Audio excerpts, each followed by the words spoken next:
All right, so on today's episode of Straight Up, we have our guest, Sonya Robinson. Miss Robinson left corporate America a while ago to pursue her dreams in fitness. She is a personal trainer as well as an NPC Bikini Competitor. Sonya, welcome to the show. How's it going? Thank you. Good. Thanks for having me. Thank you for coming on, Sonya. How are you doing today? I'm good. How are you? We are excellent. Very happy to have you on. So, for I think some of our viewers who have never really heard of what you said, bikini competitor. Mm-hmm. What exactly is a bikini competitor? So the organization that I compete is NPC, National Physique Committee. Within that division, within that organization, there's 4 divisions: bikini, figure, physique, and bodybuilding. And in that order, it's kind of like the most feminine to the most, or least feminine, I should say. So bikini division, we've got some muscle mass, a higher percent of body fat percentage. That kind of, the judges are looking more so for a full lean package rather than like the striations, the bulging quads, the lat spread. So it's very feminine looking competition. So that's, I would say, the main difference between that division compared to the other 3, in which there's more muscle mass, less body fat percentage, and just less feminine look, I should say. Okay. Fair. I got you. So it's like really, it's like fitness, but it's like girly fitness. Can I say that? A bit. Yeah. Slightly. Yeah. I mean, like you guys are in heels on stage. Yes. And Figure and bikini are both in heels. Physique and bodybuilding, they do not wear heels. Okay. Okay. Cool. What made you want to do this? The mental challenge. So when I graduated college, I went to abroad, taught English for 2.5 years in Korea. Then I traveled the world for 6 months, and then I came back and I started working corporate America. Okay. And I was sitting there one day, and I'm just like, "Is this my life? Like, how did I go 2.5 years, living life, experiencing all these different cultures and just everything, and then just coming to 4 walls of a cubicle?" So I was already working out, and I was just thinking like I should start competing because it's all mental. Like, you can't get me out of the gym. That's not the hard part. It's the having to sit down and be like, all right, I have to eat this. I have to do this. I have to say no to this. And in corporate America, it's very difficult because you've got client lunches, you've got happy hour, you've got moms baking cookies, bringing them into the kitchen, and it's all mental. So I needed something to be able to say, hey, I need a goal. I need to obtain it. 12 weeks, I have to do this. I step on stage for about 10 seconds. All this hard work for 10 seconds. Is it worth it? Absolutely. Really? Absolutely. So it's just like you live for like the rush, like that the adrenaline rush when you're on stage. You get that 10 seconds to showcase everything you've done, those 12 weeks of hard work, grueling sacrifices, the time that you spend in the gym, the time that you say no to your friends because you don't want to go out being tempted. You'd much rather sleep because you're exhausted. It's the sacrifice you make to do it.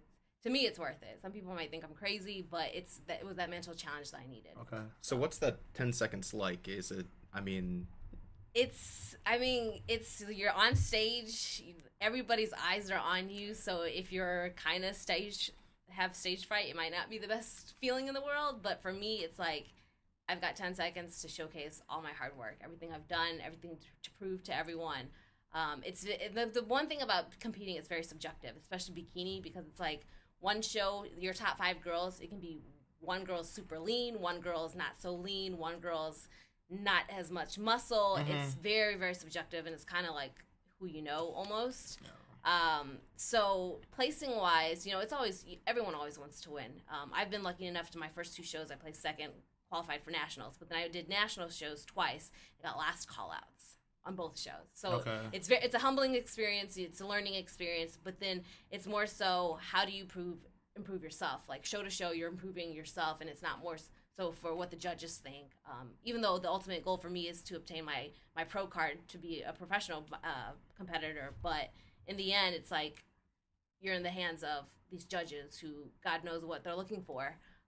But it's more so, how did I improve this show from last show? What did I learn this show that made me a better, mentally, physically, emotionally, everything? Because, like I said, it's a mental game. So. Okay.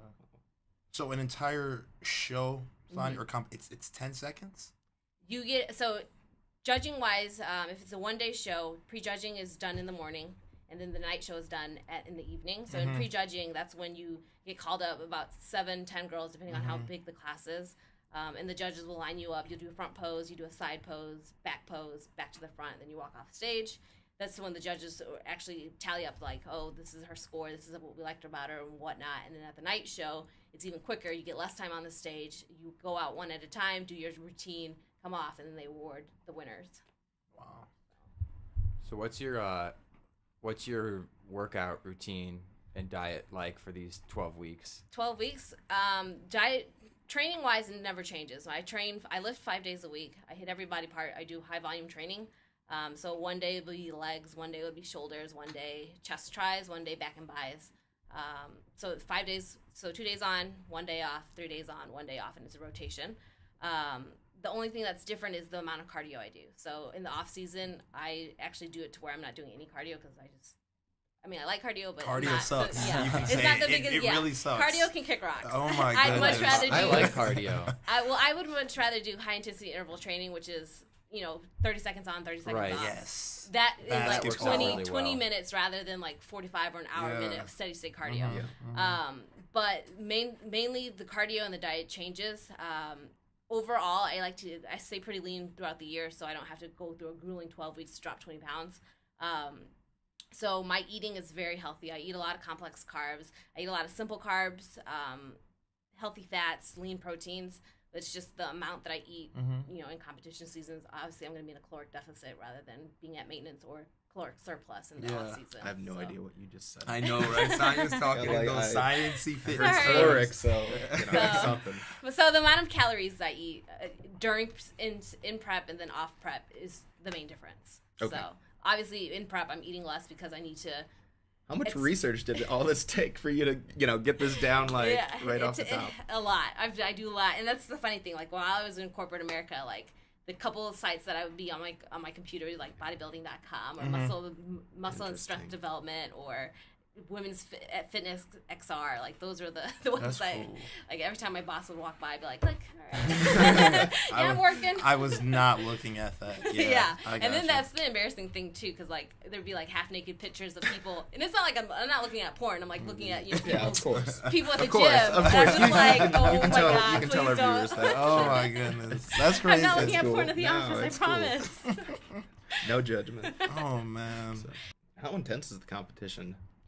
It's pretty intense, my first show, I think there were some girls where I was just kind of looking at them. I was like, damn, like I hope I fared, fairly with them. And then there's some girls that you just think that just because they're slim, they think they can compete. And it's like, no, you actually have to put the time in to put on that muscle mass. So Yeah. How because I read a lot about the female fitness industry and kind of like what's happening with that, like supplements, juicing, steroids. Talk a little bit about that. Like, what's the whole thing with that? Okay, ladies? so for bikini, there isn't much use for steroids just because you're not putting on that much muscle mass. The division is very more so feminine, so I don't think it's necessary for bikini girls to do steroids. Got you. Figure, physique, and bodybuilding, because they have so much more muscle mass, it's a possibility that they're using, but who am I to say? I can't pinpoint that. There are some girls who use some fat burners in the bikini division, more stronger than what you can buy like in a store, like the fat burning supplements and whatnot. But again, to each their own. If they need it, they need it. Yeah. If they can't do it through hard work with dieting and exercising, then it's on them. Yeah. So you had mentioned that you're trying to go for your pro card. Mm-hmm. So what does this industry look like? I mean, it sounds like there's certain levels that you try to get to. Right. Is there like a national organization? So in order to get to the national level, you have to do a pro qualifying show, and I think it allows you to stay pro qualified or national qualified, for about 2 years. Okay. So every 2 years you might have to requalify for a national show, and for NPC there are 7 national shows throughout the year. The 2 that I've done are based in Chicago or Rosemont. Junior Nationals, it's a highly known, popular show compared to the other 7. I would say Junior Nationals and Nationals are probably the most popular ones. But in order to get to that level, you have to place in a national qualifying show, in which you either place top 5 or top 3, depending on which national show you want to do, to compete, it takes a lot, and you're very structured in your eating, your gym schedule. So if you want to take that time to actually live, have a marriage, get married, go on a honeymoon, you're gonna have to take time off. It's very disciplined. Yeah. Like I watched it. Have you met Phil Heath, Sonya? Not in person. Man. But the next show that I'm doing in March, he's going to be the guest poser in St. Louis. So I'm going. So hopefully I'll be able to meet him. Yeah. Talk to that brother about like what he does to work. Because like, it's like everything is so strict and regimented. Like see these guys, like they get cranky, and some of these girls, like, it's like this is their life. It's like more than work. Like a lot of them take it really seriously. And it's kind of scary when you don't take it seriously in front of them because they don't have kind things to say about that. Yeah, so what do you appreciate the most about this activity, this I would say competition? the people that I meet. Like, even though I'm competing with them at the shows, we share a bond because it's like we all have this ultimate goal where fitness is our top priority, mentally challenging ourselves is our top priority, and you're not going to get this with other people who are just like fitness enthusiasts at the gym. Everyone likes to work out, sure, but so this is like a special bond. It's kind of almost, not a cult, but it's kind of like essentially our own little cult, because it's like you have this bond with this person because it's just like they understand what it took to get there. The audience that you're doing this for, and what how does that prevent you from being able to communicate to sort of the wider world that has those judgments? So I think for the audience, more specifically in my organization that I do it, they're all very understanding. They understand what we're doing, what it takes to get there. I think people on the outside kind of, especially so my division, like I said, it's the most feminine division. So it's kind of like when they see me in the pictures that I post, or if they see me in the gym, they're like, "Oh, it's obtainable. It's not too much, but it's not far out reach. Like it's not obtainable, But then some people, like I said, they have their preferences, and they'll see me in the gym. They're like, no, she's got too much muscle. And honestly, I don't even have that much. I mean, look at me, like you can't even really tell. Like it's not like I'm walking around flexing all day, Like when I flex, you'll see the definition, you'll see the muscle. But if I'm sitting here normal. I look like a regular person. That's like really tricky to like work so damn hard, and then you're at the mercy of like, how many judges are there? Like 5 judges? Yeah, anywhere from 5 to 10, depending on the show. People that are completely different, and they have their own opinion as to what is perfection and what is not. And I think of like when I remember watching the Olympics with my mom sometimes, she's always like, stuff with gymnasts or anything where you get judged. It's like not a race against the clock where it's black and white. It's like you have several different competitors, and based on their professional opinions, that's who's the winner and who's the place and so on. It's and like even if what makes it more complicated, it's not even just your body. Like you can have the best package on the stage, but then they look at the bikini, they look at your presentation, they look at your tan, they look at your makeup, your hair, and your posing. Posing is the most important thing, because if you can't strut your stuff on the stage in a light that's gonna accentuate and kind of just make everything come to package, you'll get docked for it. I didn't know they judge you on like your actual bikini. Like Yeah, so if it's real sparkly and someone doesn't like sparkles, they're gonna knock a few points off. Possibly, yes, but then it's even more so like the quality of the suit. Okay. And that's the thing about competitions, like it's a very, very hefty investment. These suits will run you $200, $300, $400. Damn. Shoes will run you $500 to $550. A $400 two-piece? Yes. Wow. Figure suits cost even more. Like the most I paid for a suit was probably like $285. Yeah, so it's a very, like I said, it's a very, very financially hefty investment you're making in these shows, because not only are you paying, like the suits you can wear multiple times or you can sell them, whatever, but the jewelry you have to pay for, the tanning, it's about $125 for a show. Registering for the show, NPC card itself to compete for the year, you pay $120 to do that. Do you have any sponsors that help you out with this, or how does that realm I do work have with sponsors. finances? The team that I'm on Underrated Muscle.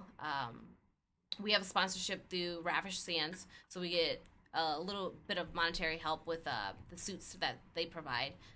We have a sponsor. I have a sponsorship with ProTan, so we get a discount with the tanning.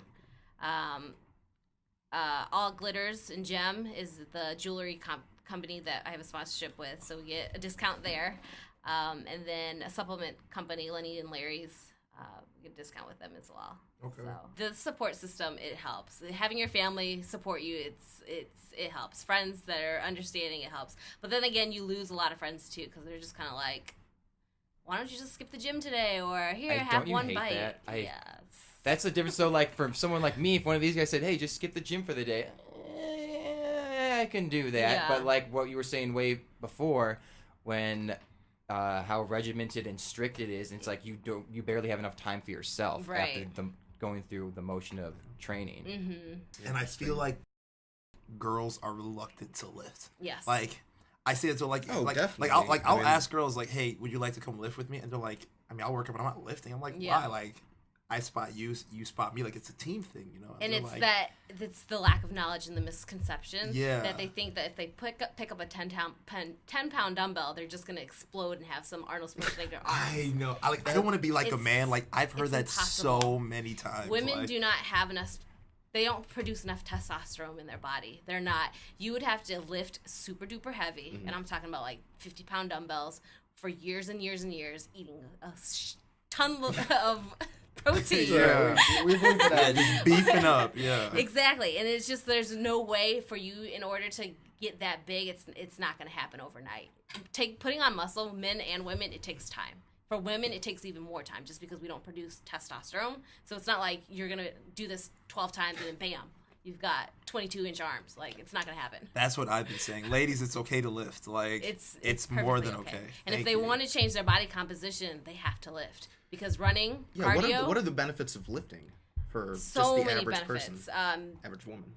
For men and women, the increase of muscle. If you have more muscle mass on you, you're going to burn more calories in a state of rest. So if your goal is to lose weight, you're better off lifting than you are doing just cardio. Cardio is going to burn calories just in that 45-minute, hour session that you're doing. Lifting, it's going to increase the muscle mass. It's going to burn calories throughout the day, post-workout, throughout the night, when you're sleeping, continuously. Okay. That and it builds up stronger bones, stronger muscles, stronger body, prevents injuries. So when you're older, you're prone to more injuries just because you get older, your bones get weaker, osteoporosis. Yeah. Lifting can prevent all that. So there's a plethora of benefits to lifting. That and it's a stress reliever. Thank you. I love when people agree with me. It just makes my life easier. You know. This is the Neil Batang show. I saw look at Neil, just smiling. Just I'm loving this talk right now. Like, I just love talking about fitness, man. That's because probably that's the exact thing that he does. 45 minutes to an hour, hour and a half. As long as you say whatever he's thinking, he's just gonna be super happy. Make it easier. I'm doing it right. I'm sorry, like, you know, because like, yeah, I mean, these guys played sports. We all played sports in high school, and like, I think we've done a pretty good job, like, staying fit, and we all look good. So it's just refreshing to know that we're on our shit, you know. That's so good, yeah, for sure. I mean, I'm not gonna apologize for my hard work. Yeah, so. you only have one body, so you gotta take care of it. Cool. Sonya, what's the you ever go to the gym and you just look at someone and you're like, what exercise is this person doing? Share some what are some quirky gym habits that you've witnessed or exercises that you've witnessed people do? A lot of the guys, like I said, form over everything, and a lot of men tend to overcompensate with the weight. So example, tricep extensions or tricep push downs on a cable. You push down, keeping your elbows close to your side, fully extending to work your triceps. These guys will kind of hunch over, throw their chest into it, and kind of just like sway their whole body, just bringing it up and down. Neil's not smiling. I think that's him. I think that's him. Dude, don't overcompensate. So you don't know if they're doing like tricep extensions or doing like a crunch or it's. So how do you feel like you've been at this for 2 years now? How do you feel like this has changed you? Has it changed you? Do you feel like you are a evolved person from who you were when you sort of started this? I think so. More so in the discipline aspect, because like I said, it's a mental thing. So mentally, it's made me more disciplined. I think overall, I've been a pretty strong person in general. When I like set my ways, it's very much so like I'm not going to do this, I'm not going to do that. But I think this definitely has made me stronger mentally more than anything. How can people connect with you? Social media? Yeah, Are you Instagram, srobins3, Facebook, Sonya Lee, and then email, srobins3@gmail.com. Are you available for hiring as a coach? I am. What's your clientele look like? It ranges. You know, like I said, I've got men, I've got women, anywhere from late teens, late 50s, 60s. I'm training an older lady. She's 69, but you would have never guessed it. She looks really good, but she's battling osteoporosis. So it's another reason why strength training is so important, just 'cause the older you get. But anywhere from people who are looking to lose weight, put on muscle mass, tone for women. That's the clientele that I'm looking at. All right. Well, I guess that's it for time. Awesome. Sonya, thank you for coming on the Thank show. you for Can't wait to having have me. you back. For sure. And Let me know we'll be when. in touch. Awesome. Sounds Great. good. All right. Thanks.